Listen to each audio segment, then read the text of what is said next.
My name's Seb, and this was my first kind of day I went to primary school. And it was at sort of primary school that I realised that science and design and these kinds of things that is now my life in my office were kind of cool. So this is kind of my office here. It changes. It's got planes. It's got trains, which is a super cool office to have. It's also got my past, growing up in the 80s. So my past is here too, which is a bit scary and makes kind of me feel very old. So today, what I'm going to talk about is really a bunch of ideas, and ideas that a lot of other people have had, a lot of ideas that my teams have had, and my colleagues have had. None of them are really new. But what has really changed now is that the technologies are available to make these ideas that have been going around since the 50s possible, and they've accelerated the pace of change too. So museums are facing a relevance problem, right? The web has made this relevance problem more exaggerated. Here's a group of school kids. You were probably in a group of school kids similar to this 20 years ago, 15 years ago, 10 years ago. They still come in and they fill out those worksheets, and they go around to find the things on labels, which are now here, right? This is a more efficient way of filling out those kind of same worksheets. And kids, we love kids coming to play inside museums now, but play happens everywhere. This is part of playful learning, and it's a really important thing.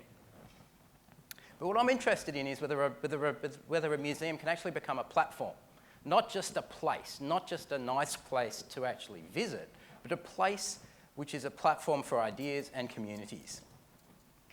And a place where stories are told, not only by us, people who work inside kind of museums, but by the people who come to them. But also, they're also a physical experience. And one of the things the web hasn't kind of done is that physical experience. And of course, museums have these things called collections. They're really expensive to kind of maintain, and they're really critical. They are what makes a museum a kind of museum. So here's a pyramid. At the bottom is all of our kind of collection. Only about 36% of the Powerhouse's collection is what kind of we call well interpreted. The documentation is very good for it. 5% is what you can see when you walk in the door to an exhibit. Here's one of the things that goes on behind the scenes. The 95% of the collection is worked on daily.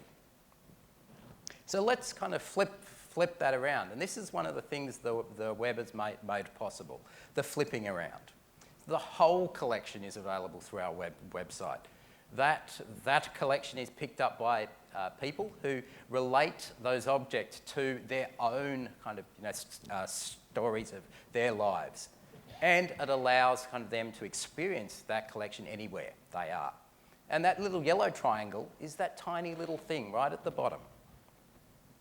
So here's an example of some of the stuff in kind of that 95%.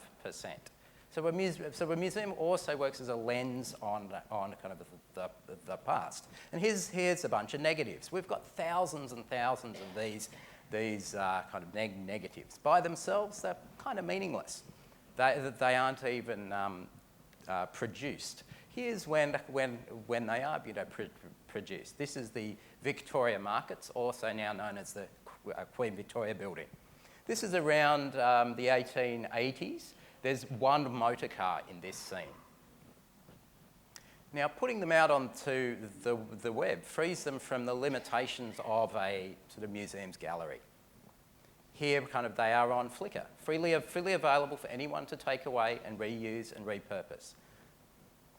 So back at this image. This image has more meaning when it is able to be taken and put beside, in place, the current image of the building. So we've started to do things with mobiles where you can now be in front of the Queen Victoria Building and get a lens on the path through your phone, or the beach. there's no permission needed to reuse these images. There's no, you don't need to request it from us. And this has enabled other people to go away and take all of those same images and do fabulous things with them too. They've taken this image from the 1880s, and someone in Fillmore has remixed it. That's kind of cool, yeah? No permission asked. And other people who had this same idea of moving those old images into the present. So here's a project by Paul Hagen at kind of the library in Canberra, where he's taken those same images and put them into Google Maps. Here's a project from kind of the ABC, where kind of the ABC has taken these images and their own images and other people's images and their archival footage and linked them up.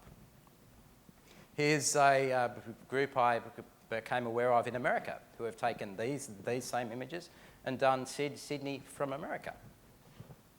And here's another project we've kind of become aware of who have set up a site to help us tag and catalogue these images. And we're not only letting this happen, we're also learning from it, and we're taking the information people give us in these other places, similar to Flickr. These tags are now appearing back in our own catalogue. So all of that repurposing and reuse is coming back to the museum itself. This is making us think more and more of connecting collections up. So here's a comb. This was made in the 1930s in Spain. And we catalogue kind of these, and we say this is related to all of these subjects, beauty and hair care, Spanish culture. We do that. But then we look on it one morning, a couple of weeks ago, someone's added a URL to it. It's not us. It's someone in the public. So let's see where this kind of URL goes. It goes to this, which is a digitised Sydney Morning Herald piece that talks about us acquiring the comb in 1950. This is connected up by the visitors to the museum, not by us. So back with this comb, this kind of got us kind of thinking that maybe there is more rich content in our text already. So we've kind of started text mining our collection of records and pulling out people. So here's a person who happens to kind of be the person who took out a patent to kind of manufacture cellulose. We now connect that to his book about cellulose. This is using a product called WorldCat. And then we can see where in the state kind of library we need to go to borrow it. Super cool. This is what the web does really, really well, right? What I'm interested in is how we can get this to come into the physicality of the museum itself. How can someone visiting the physical museum begin to tell us these kind of additional things? So we've started putting URLs on labels, but this is a very one-way thing. We've done it in some clunky ways. These are really inelegant solutions. They're pushing this sort of web presence to the galleries, which is not really what we want. We want people to come to us, not our information to necessarily go to them directly. This has been one of the most successful projects. This is we've had 2,500 of these in an exhibition.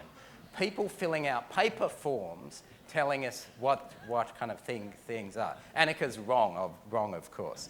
It's not elephant poo. And I'm thinking now that in fact within the museum itself, it's possibly about more paper-based kind of things and less visible technologies. But for this to happen, the biggest challenge is for visitors to museums to want to tell us their knowledge about kind of things, and to demand that we kind of listen to them. So I'll tell you what happens next time. So thanks a lot.